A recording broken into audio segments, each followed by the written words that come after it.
പക്ഷപാതമില്ലാത്തവനാണ് കണ്ണൻ എന്നൊക്കെ ചില ഗോപികമാർ പറയും. കണ്ണന് നല്ല പക്ഷപാതമുണ്ട്. അവനിഷ്ടമുള്ളവരോട് പ്രത്യേക സ്നേഹ. അവർക്ക് എന്തും കൊടുക്കും. ഈ നിപ്പ് കണ്ടോ, ഏതോ ഗോപികക്കുട്ടിക്ക് കൊടുക്കാൻ താമരപ്പൂ പറിച്ചു പിടിച്ചിട്ടുണ്ട്.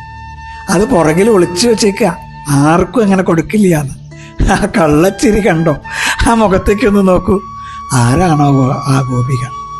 ഭാഗ്യം ചെയ്ത ആ ഗോപികയാവാൻ ചിലപ്പോൾ നമുക്കും പറ്റിയേക്കാം. നമ്മളിൽ ഒരാളാവാം ആ ഗോപിക.